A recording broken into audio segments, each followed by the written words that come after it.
फिर से एक बार और आ चुका है नया चैप्टर के साथ, sorry sorry sorry sorry sorry नया टॉपिक के साथ आया हुआ है दोस्तों। और आज का जो हमारा टॉपिक है वह है किस प्रकार से राजनीति में टकराव हो रहे हैं दोस्तों। और आज हमारा ये टॉपिक चलेगा। और इससे पहले मैं आपको बता दूं तो आप सभी के सभी सब्सक्राइब कर दीजिएगा, ठीक है, और लाइक। धन्यवाद। अब देखिए, कल हमने किस प्रकार से पढ़ा कि हमारे देश में विकास जो होता है, उत्खनन के बारे में हमने ज़्यादा चर्चा किया था कल, है ना। और किस प्रकार से जो है आंदोलन हुआ, किस प्रकार से भारी कंपनी भारत के अंदर आया अपना संयंत्र स्थापित करने के लिए, किस प्रकार से जो है उड़ीसा में आंदोलन के तहत राज्य सरकार को सहमति पत्र वापस लेना पड़ा, उसका कंस्ट्रक्शन कैंसिल करना पड़ा और वह कंपनी को बाहर जाने भेज दिया। और उसी के तौर पे आज जो हमारा टॉपिक है, आज है टॉपिक राजनीति में टकराव। अब देखिए दोस्तों, कुछ ऐसी बातें हैं जो कि राजनीतिक टकराव में, ठीक है, मैंने यहाँ पे 3 पॉइंट लिखे हैं दोस्तों। और ये 3 पॉइंट मुख्य रूप से इम्पोर्टेंट महत्वपूर्ण है, ठीक है, क्योंकि एग्जाम में आएंगे। और अभी तो अपना क्लास शुरू हुआ है, आगे देखिए क्या होता है ना। अब देखिए, मैं आपको कुछ पॉइंट को थोड़ा डिस्कस करने वाला हूँ, ठीक है। यहाँ पे लिखा हुआ है सामाजिक समूह के हितों को दूसरे सामाजिक समूह के हितों की तुलना में तोड़ा जाता है। अब कहने का अर्थ क्या है दोस्तों, ये भी तो पता होना चाहिए। अब देखिए, सामाजिक समूह के हितों के दूसरे सामाजिक समूह के हितों की तुलना में तोड़ा जाता है।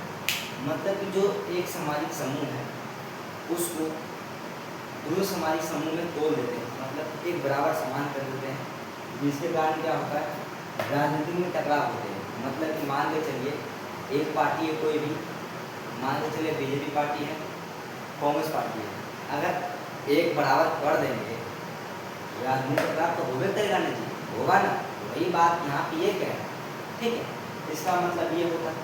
अब दूसरा पॉइंट क्या कह रहा है, ये भी चर्चा करते हैं। इसमें कह रहा है लोकतंत्र में फैसले जनता द्वारा लिया जाना चाहिए। हाँ, ये बहुत इम्पोर्टेंट महत्वपूर्ण बात है कि जो राजनीतिक टकराव होते हैं उसमें अगर जनता जो है फैसला लेती है तो वह काम बहुत ही ज़्यादा क्या होता है, महत्वपूर्ण हो जाता है। अब देखिए, अब क्या कह रहा है, तीसरा पॉइंट है ना, पर्यावरण और अर्थशास्त्र के विशेषज्ञों। अब मैंने यहाँ पे विशेषज्ञों लिखा है, इसका मतलब क्या है, मतलब कि खनन, पर्यावरण और अर्थशास्त्र के जानकार होते हैं, ठीक है। विशेषज्ञ मतलब यही होता है, जानकार, इसके जानकार होते हैं, उनकी राय जानना जरूरी होता है, परंतु अंतिम निर्णय राजनीतिक तौर पर होना चाहिए। मतलब कि ये इनका जो विशेषज्ञ है, ये तीनों चीज़ के बारे में, खनन, पर्यावरण और अर्थशास्त्र की विशेषज्ञों की राय होना चाहिए, परंतु राजनीतिक तौर पर होना चाहिए दोस्तों, ठीक है। परंतु जो जन, इसमें एक पॉइंट और लिखना चाहिए, जन प्रतिनिधि होता है वह जनता के फैसलों के हित के काम करता है, उनको ज़्यादातर फैसले लेना चाहिए, ठीक है दोस्तों। अब देखिए क्या होता है, अभी और हम चर्चा करने वाले हैं, अभी और पॉइंट लिखने वाले हैं और चर्चा करने वाले। अब देखिए क्या होता है दोस्तों, हमने जो जनप्रतिनिधि की बात की थी वह जनता की भावना को समझती है, इसलिए ज़्यादातर फैसले जनप्रतिनिधि द्वारा लिए जाते हैं, ठीक है दोस्तों। अब क्या है दोस्तों कि जो हमारा देश आज़ाद हुआ था, आज़ादी के बाद हमारे देश में कई सारे फैसले लिए गए, उस पर हम मुख्य रूप से चर्चा करने वाले हैं। और एग्जाम की दृष्टि से ये मोस्ट इम्पोर्टेंट क्वेश्चन है, कौन कौन से फैसले लिए गए, ठीक है दोस्तों। अभी तक उस पर पर्सन चीज लगा हुआ है, ठीक है। अब देखिए, सारे फैसले आर्थिक विकास के एक मॉडल या यह कह सकते हैं कि विजन से बनी हुई थी आर्थिक सामाजिक न्याय। इसका कहने का अर्थ क्या है दोस्तों, सरकार हमारे जितने फैसले लिए देश के उच्च भविष्य के लिए, ठीक है, वह सारे आर्थिक चीज़ों से जुड़ी हुई है, ठीक है। क्योंकि अगर हम आर्थिक की बात करें 1947 1950 वाले तक हमारे देश की स्थिति इतनी खराब हो गई थी आर्थिक के मामले में, पूछो बहुत ज़्यादा आर्थिक मामले गिर चुके थे। इस कारण से सरकार को सारे सारे फैसले आर्थिक के लिए लिए गए, ठीक है, आर्थिक के मॉडल के रूप में लिया गया।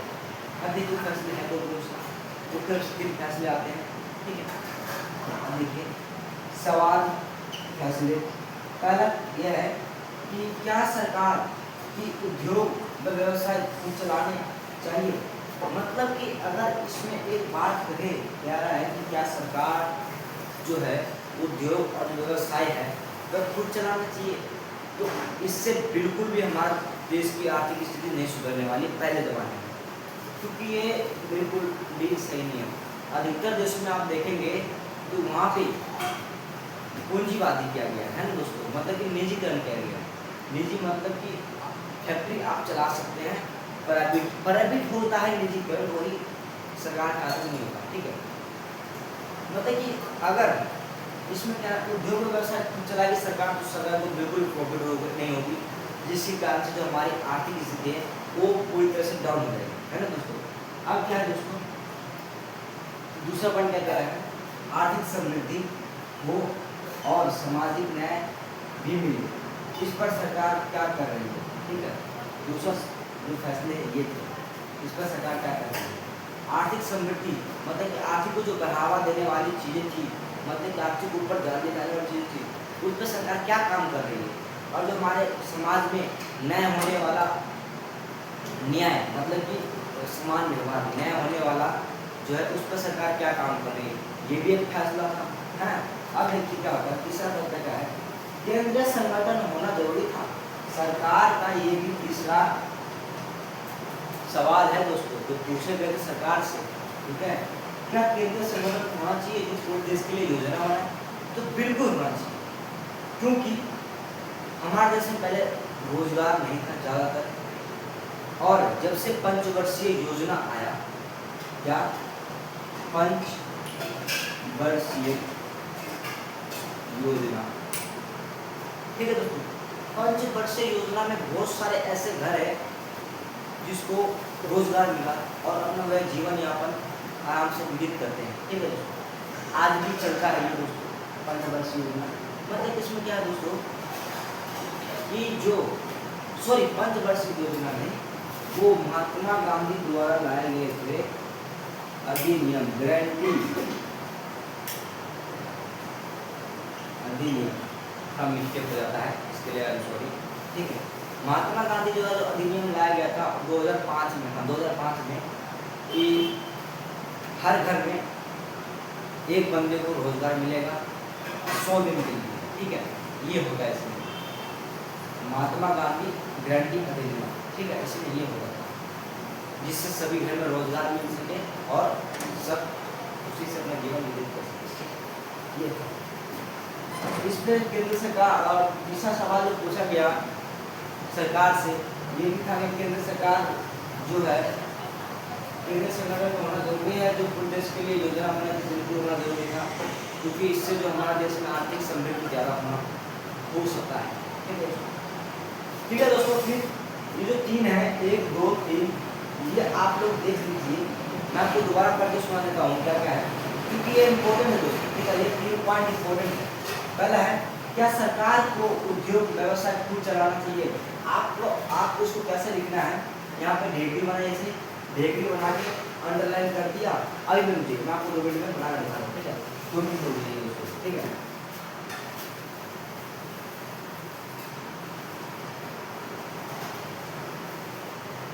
अब देखो दोस्तों, मैंने पहला पॉइंट लिखा ऐसे, पहला पॉइंट यहाँ पे लिखा मैंने, क्या सरकार को उद्योग व व्यवसाय अपने हाथ में लेना चाहिए। यहाँ पर आप देखिए, ये पॉइंट बन गया पूरी तरह से। पॉइंट बन गया, यहाँ पर ढेरी बनाया, ऐसे किया, अंडरलाइन कर दिया, यहाँ पे ऐसे ऐसे ऐसे यहाँ पे ऐसे अंडरलाइन कर दिया। अब इसके नीचे 2-3 लाइन लिख दीजिए, 2-3 लाइन इसके नीचे लिख दीजिए। इसी का पॉइंट लिख दीजिए ना यार। सरकार ने जब वो हमारा देश आज़ाद हुआ था, तो उसमें जो सरकार थी उनसे 3 सवाल पूछे गए, क्या ये सारे देश हमारे देश में ये सारे काम होते हैं, क्या सरकार जो उद्योग व्यवसाय खुद को लेना चाहिए, ऐसे से हम पॉइंट बना के लिख दिया। अब इससे क्या होता है दोस्तों, अगर आप इस प्रकार से लिखते हैं ना, तो जो एग्जामिनर होता है, चेक करने वाला, वो आपको पॉइंट को गौर करेगा कि बंदे ने पॉइंट लिखा कैसे है और उसको एकदम रेगुलेट किया है बढ़िया से। आपको अगर 6 नंबर का देखिए 3 सवाल पूछे गए थे, 3 सवाल 30 ज़्यादा नहीं पूछे गए, एक सवाल हुआ आपका 2 नंबर का, ठीक है। आपने शुरुआत किया कि निम्नलिखित बिंदुओं द्वारा देखा जा सकता है कि किस प्रकार से जो हमारा देश आज़ाद हुआ था उस समय जो हमारे देश की सरकार चला रही थी उससे बड़े 3 सवाल पूछे गए, जिसको निम्नलिखित बिंदु द्वारा देखा जा सकता है। ऐसा बनाया, फिर अतः अंत कर दिया, अंत किया दोस्तों। उपरोक्त बिंदु द्वारा देखा जा सकता है कि जो सरकार थी वह सही ढंग से कार्य नहीं कर रही थी। ये सारी चीज़ें लिख दिया, नीचे 3 पॉइंट लिख दिया, आराम से जानना, आपको 6 नंबर दे देगा। गारंटी का साथ क्या था मैं और बताइए, ठीक है दोस्तों। आप इस प्रकार से करके एक बार आइए मेरे हिसाब से, ठीक है। क्योंकि दोस्तों अगर मैं आपको ना बताऊँ तो मैं भी ऐसे करता हूँ, कोई भी कॉम्पिटिटिव एग्जाम हो या किसी भी एग्जाम हो, मैं ऐसे करता हूँ। हमारी दुनियादारी ऐसे करना दोस्तों, ठीक है, क्योंकि इससे नंबर अपना बढ़ता है, ठीक है। तो ठीक है, आज के लिए इतने काफ़ी है और बनेंगे अगली वीडियो में। जब तक के लिए जय हिंद, जय भारत, और सब्सक्राइब करना मत भूलिएगा, ठीक है।